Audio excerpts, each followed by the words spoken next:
Je vous remercie beaucoup. Nous sommes venus voir le Khalife, tout naturellement, pour lui faire le point de la situation épidémiologique à Touba. Il me semble important que dans une circonstance comme ça, que nous devons effectivement, de manière tout à fait directe, sans intermédiaire, venir lui faire le tableau de la situation actuelle. Donc il nous a écoutés avec beaucoup d'intérêt et nous avons ensemble évalué effectivement la situation pour quand même qu'il y ait une harmonie en termes d'intervention pour mieux encadrer la situation à Touba, mieux suivre les cas, mais aussi mieux, bien entendu, informer les populations dans une stratégie de prévention. Le Khalife est l'autorité de cette ville sainte. L'information ne doit pas lui parvenir de manière indirecte. Donc notre rôle, c'est de venir lui parler, mais aussi de solliciter des prières. De solliciter des prières, mais aussi de solliciter des conseils par rapport aux mesures futures à prendre dans la ville sainte. Ok, monsieur le ministre, vu la situation actuelle du boom démographique qui est à Touba, est-ce qu'il n'est pas nécessaire d'un peu relever le plateau sanitaire parce que les populations commencent à s'inquiéter? Oui, je crois que de ce point de vue-là, par rapport à l'épidémie qui nous concerne, il n'y a pas, de ce point de vue-là, à s'inquiéter. Nous avons déjà installé au niveau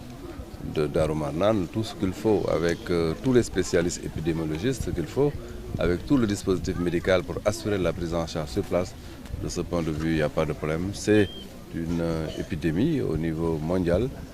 avec bien sûr un virus qu'on ne connaissait pas, qu'on vient de connaître, mais toutes les dispositions sont prises pour que les cas qu'on traite ici à Touba le soient de la même manière que les cas traités au niveau de l'hôpital de Fann. Monsieur le ministre, peut-être il y a des rassemblements qui se profilent également à l'horizon. Est-ce qu'il y a des mesures de restriction ou bien d'interdiction qui se profilent que l'État pourrait prendre en cas de propagation de la maladie? Je vous ai dit que nous venons de faire le point au Khalife sur la situation d'ensemble. Le comité national de gestion des épidémies s'est réuni, a fourni un rapport au gouvernement sur cette question-là. J'aimerais qu'on attende de voir la situation.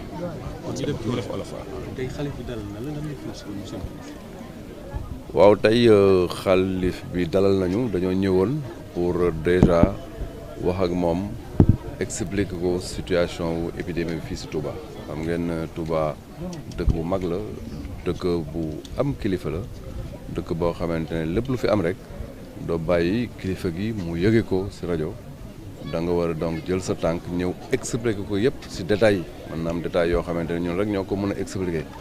moo tax ñu ñëw seet si ko waxtaan nañu ak moom ministre de l'intérieur la àndaloon mais mu comprendre ñu bu baax a baax xam effectivement situation bi mais aussi ñu wax ne suñu cër mooy que ñu tàllal ko loxo mu ñaanal ñu mais non seulement ñu tàllal ko loxo mu ñaanal ñu mais ñu fexe ba jël taataan ay conseils am parce que moom moo ñu gën a xam dëkk bi ba lépp lu ñuy def rek si wàllu santé si wàllu prévention si wàllu information ñu mën a sukkandiku aussi si conseils yooyu bon nag en résumé dañoo ñëw pour rendre compte situation épidémiologique bi ki xamante ne moom moom dëkk bi mais aussi taataan ñaan ak ay conseils xool naka la ñuy ànde pour donc fexe ba vraiment épidémie bi ñu mën ko stoppé fii si Touba. waaw xam nga loolu moom wax naa leen sànq ne def nañ ak moom vraiment un tour d'horizon pour expliquer nu mu demee am na benn comité boo xamante ne ñu ngi koy woowee comité national de gestion des épidémies ñoom def nañ seen rapport bi ñu jëbbal gouvernement bi danañu xool nag vraiment loolu lan moo si suñu cër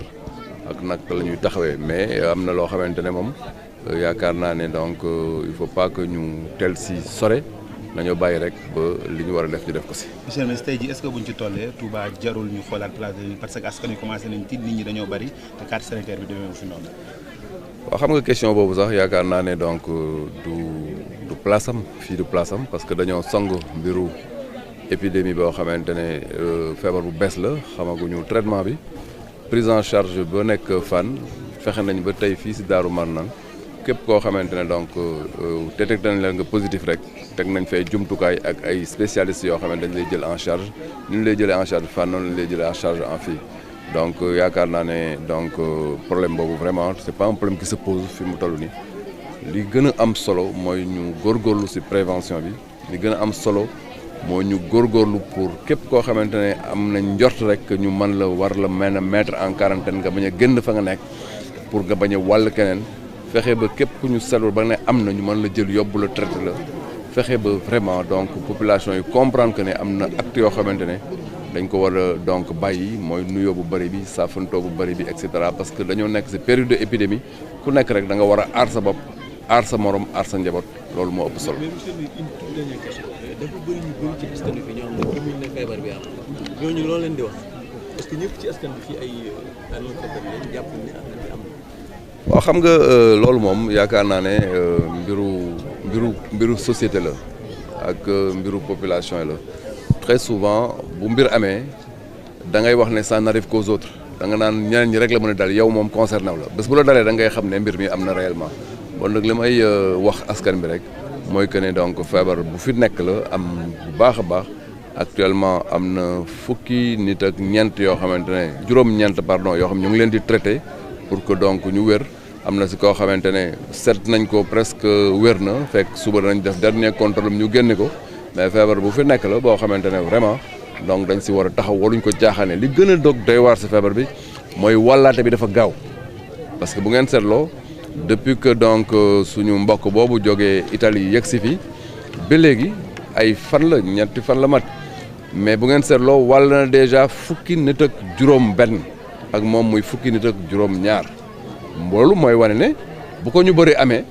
mais bon wàllaate bi dana donc law dëkk bi boo xamante ne law bu métti lay doon moo tax donc nit ñi war leen wax la ne vraiment lu am la lu ñu war a taxaw la lu ñu war a lëkkaloo la lu ñu war a booloo la pour donc jéem ko xeex.